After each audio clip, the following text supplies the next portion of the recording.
Hey everybody, welcome to the 1804 Show, Chapter 2.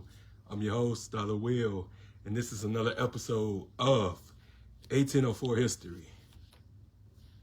And before I start, like, comment, subscribe to the YouTube channel, the 1804 Show, Chapter 2.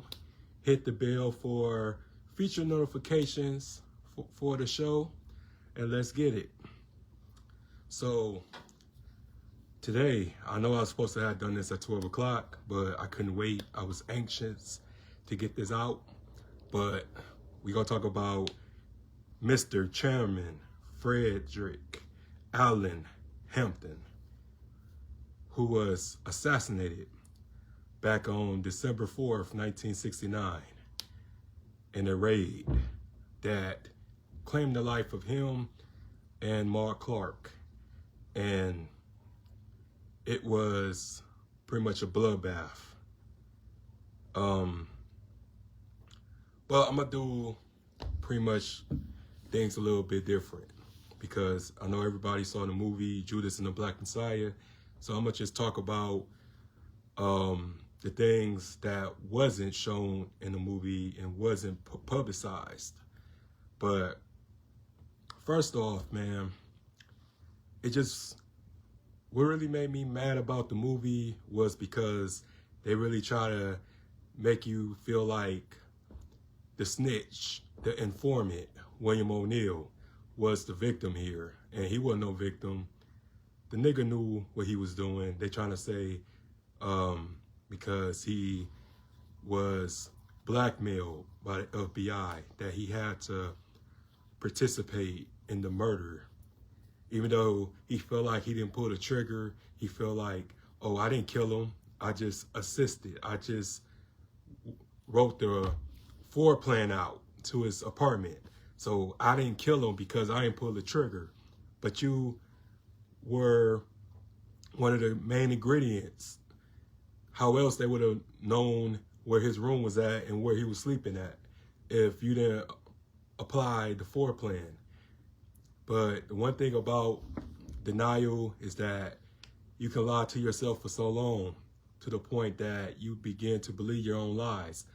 And he ended up killing himself after the Eyes on the Prize interview that he did premiered the same night because he knew that his life was in danger after the episode aired. But when you sit back and think about things, to be 34 years old and to outlive some of these people, you get to really appreciate your longevity because there's a lot of people that ain't get the opportunity to make it to 34. And these were kids. When you sit back and think about somebody being assassinated at the age of 21, you like, damn, he was still a baby.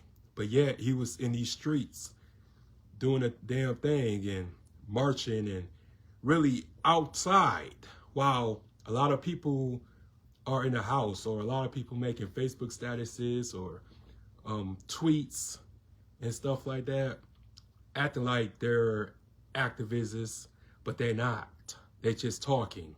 They're not really volunteering. They're not speaking to the youth. They're not speaking about injustices until it's beneficial to them, but they are cowards. You know what I'm saying? They actors. They act like they care, but they don't care. And when I do my show, man, my show really consists of activism. Just by bringing people together, speaking about real issues, speaking about things that totally affects our communities. And it just made me mad when somebody told me that I was a fake when I've done way more than a lot of people do. Even though I'm not protesting outside somewhere or carrying a picket sign, doesn't mean that I'm not for the culture or for the cause. Because everybody can't get their head beat in. Everybody can't go to jail. I'm not trying to go to jail. I'm trying to stay away from jail because I'm not useful in jail. I'm not helpful being behind bars. But apparently people think because you gotta get arrested to be for the cause. There's a lot of people who had clean records and still made a contribution for the cause. But hey, the reason why Fred Hampton were killed, were assassinated, is because of the fact that he was uniting people of all races, of all colors and all backgrounds. And they don't like when you are able to reunite people. They don't like when you have the ability to take whites, blacks, Latinos, Asians, and just combine forces and join together in a cause, because poverty and capitalism were the main things that all of these groups had in common. Because it's really about class. It's about social status. That's what really all it's about when you think about it. Because people think the oppressors are white, but oppressors is anybody who's at a particular position and is holding you back or trying to keep things the way they is. It's trying to stop you from coming up, is an oppressor. But people just so slow. People are oblivious to what's really going on, because either they don't see it or they see it, but they don't care. They don't take the initiative to make themselves better. But he was only 20 years old when he became leader of the Chicago chapter of the Black Panther Party. He was very charismatic. He was very powerful. He was very articulate to be so young, and really wanted to, hold on one second, guys. I'm so dark. Okay. But he just really wanted to make a difference in the community. He really wanted to just fight and really wanted to just take any and everybody and bring them under his wing. And that's dangerous when you bring just anybody to your headquarters or anybody into your circle like that. And his own bodyguard was the enemy. His own bodyguard was the ops. And there's always somebody closest to you to bring you down. And like I said, I don't knock the movie. I think the movie told and did what it was supposed to do. But one thing about the movie that they didn't admit, that it was black people that was cops that was in that apartment early that morning. It was black people that anticipated in those 100 shots that was fired into that bedroom. And it just never seems to amaze me that even when you have your own people with the observation, you know what I'm saying, when you have people who look like you that's a part of the police department, didn't refuse or say, oh, I'm gonna sit this one out, or just, you know, try to stop it, try to prevent it. But yet they anticipated, and they said that it was a black cop in the room when they blew his brains out. You know, they said it, they say that it's rumors, you know what I'm saying? But it was black people, black cops, black police officers that assisted in the raid. And they don't tell you that. And it was also a black cop during the investigation that, you know, told lies. And just because they black doesn't mean that they are part of the team. So we just have to keep that in mind. That is people that look like us that still is the enemy. That still rather be a part of the problem instead of part of the solution. But he was just going back to prison. You know, he didn't run. He didn't practically tried to exile out of the country. He was wanted to take his prison sentence because he was out on bail right now. You know what I'm saying? He had to go back to jail on the 5th of, well, the next day, pretty much, he had to go back to jail to serve his 5-year sentence for a phony charge of stealing $700 worth of ice cream bars and giving it to the kids and stuff like that. So in a way, you know, they had to make up these phony charges just to discredit him and just to get him out the way because he was too powerful. And to be 21 years old, it just makes you feel like, damn, like I'm wasting my best years by chasing and just being on bullshit. But he was the real deal. And even his informant said that he was squeaky clean, that he wouldn't do drugs, he wouldn't drink alcohol, he won't do anything to harness his reputation. He was really devoted to the cause, and they still killed him. They still took his life like he was nothing. And then after they killed him, they really conjuring this story that the Black Panthers shot at them first. And how you shoot at somebody, how you prepare for a militia attack when it's 4 o'clock in the fucking morning. Don't make sense.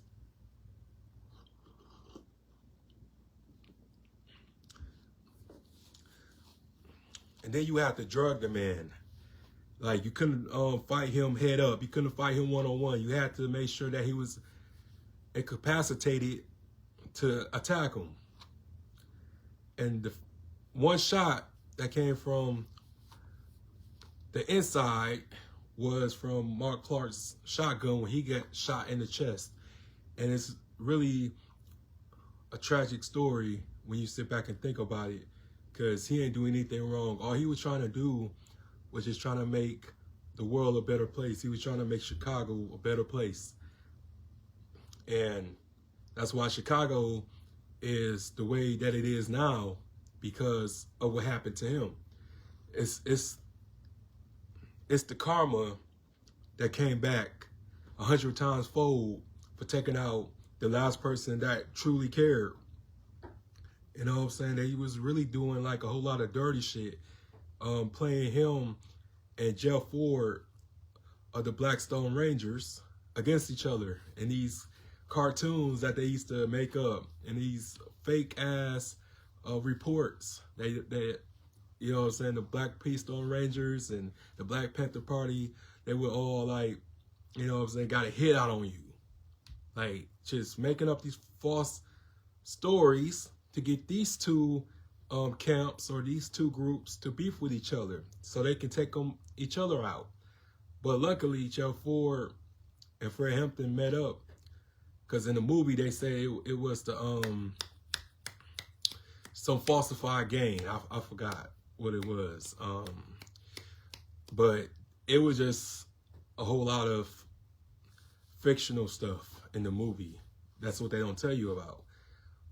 The Crowns, yeah, the Crowns. They say the Crowns and the Black Panther Party was beefing, but it was really Jeff Ford, but they didn't want to tell that side. But Jeff Ford ended up, you know, wanted to be part of the cause because he saw the dedication, he saw the spirit, the leadership that he required and that Fred Hampton acquired. And they was willing to join forces so they can help the unprivileged kids and the privileged people in the community. While Fred Hampton was in jail, it was a lot of times that the Chicago Police Department burnt the office down. But like I said, like, when you sit back and think about your life and you sit back and think about how many people didn't make it to be your age, you get a whole new perspective on things, because he was really the last of his dying breed. there's nobody who was that young was willing to die for what he believed in like that. And I just really just, watching reports and watching his speeches, it hasn't really been like any person like that again when you sit back and think about it. So, but then it's just the fact that his girlfriend, his fiance, was pregnant with their son, 9 months pregnant. Like, this man was killed before he got the opportunity to meet his son. And his son ended up becoming the chairman of the new generation of Panthers baby Cubs. And I'm talking about Fred Hampton Jr. So he could have been killed in the womb, but God, the Most High, Yah, preserved him, protected him. And it's a sad story when a father dies before get the opportunity to meet his firstborn son. So we just have to understand, we have to keep in mind that we was always vilified, we was always painted as savages and painted as people who were the threat of American society when it was them. Because, like I always say, like when I do these Black Panther stories, is that if they would just allow the Black Panthers to do what they was going to do, then we would be better off. We would have been good. A lot of the stuff that we go through now would have not even happened because we had unity, we had purpose, we had discipline, we had just the blueprint to make things happen. But you're just always going to have people who on the outside looking in, who don't live on our blocks, don't live in our communities, to try to dictate us how to live. When they don't have to go through what we go through. They don't have to go through drive-bys. They don't got to go through, being mean-mugged, being hated on, being called white when you don't do nigga shit. You know what I'm saying? We the main ones that we are being brutalized every day. You know what I'm saying? It ain't nothing changed. It's still police brutality. It's still racial profiling. It's still that, even in 2022. Like, and this was like more than 50 years ago and still going on. And then you have a state attorney, Edward Alderhan, that lied and said that the Black Panther Party started everything, and how you start something when you sleep? Why we gotta be the ones who kicked everything off when we was asleep? We was minding our own business. When I say we, I mean just the Black Panther Party, the black people that was there. But they was asleep. They weren't bothering nobody. And then y'all come and just shoot up the man's house. Not only that you shot people, but you shot men, women, and you try to kill a child. And then a Black Panther had to tell y'all, like, chill out, it's a pregnant sister in here. And then after y'all take them out the room, you start shooting again. And then you put a gun to her stomach, to a jury. You put a gun to her stomach and say, oh, we got a broad here.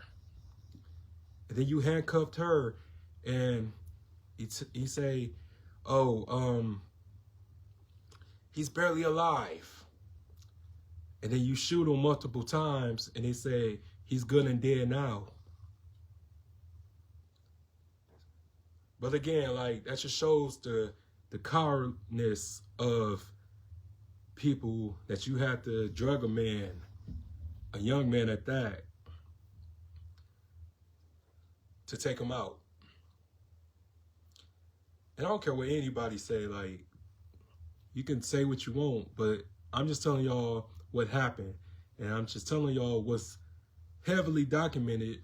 So anybody trying to come at me, trying to say, oh, you don't know what you're talking about, you need to check your sources, you need to do this and that, man, fuck y'all. I'm going to say what the fuck I want to say, and I'm going to tell it like the fuck it is, because I'm so sick of the motherfucking sugarcoating this. I'm so sick of people trying to, you know, check me or challenge check people like me, when we only broadcasting what we know and what we research and what we uncovered. But he didn't deserve that. He didn't do nothing wrong. He never killed nobody. He never wanted anybody hurt. He just was trying to help his people and trying to help the people. That's all he was trying to do. And it's just unfair sometimes that we have to get it the most. We have to get it the worst because of the fact that we are oppressed. We've been oppressed. And we're going to probably stay oppressed because of this mindset that we have. We think that we're free, but we're not free. We ain't never going to be free until we make ourselves free. Because a lot of us has this mindset that, oh, we're accepted, we're equal. No, we ain't fucking accepted, and we not fucking equal. And then you have motherfucking people, your own people, who participated in this shit. And I hope you guys rot in hell for what you did. Especially William O'Neal. William O'Neal, I'm going to come at you later. You know what I'm saying? Because I got to get a whole episode about you. I'm ashamed to have your name. But I'm a better man than you would ever be. And I don't care. You know what I'm saying? Nobody could make me sympathize with a man who had a choice. Because all he had to do was take his sentence like a man. But you were a punk, you was a coward, you was a bitch-made nigga, and that's why they was able to use your dumb ass, because you a bitch. Because in a way, I'm going to help destroy another black man. Or help get a black man killed, because you a bitch. And I don't care what anybody say, because we need to call these people out. It's a lot of traitors. It's a lot of rats. It's a lot of informants in our communities today.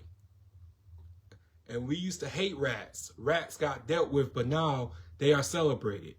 Nothing happens to rats. Rats beat up people these days. The game changed. The streets is dead.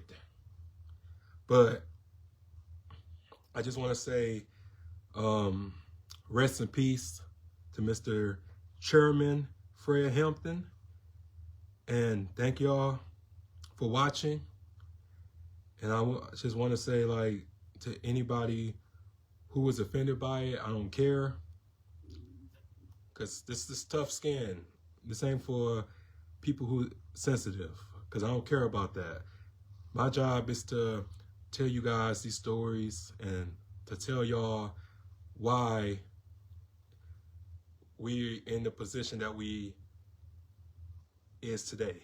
Because of things like this. And people, one of our people, because I can't say that they're black people, because you a traitor. You know what I'm saying? It should be punishable acts done to people who betray their communities and betray their fellow brethren. You know what I'm saying? You bunch of clowns. You know what I'm saying? Anybody who help and participate the character assassination, the physical assassination of their fellow brother or sister should be exiled for the rest of their lives.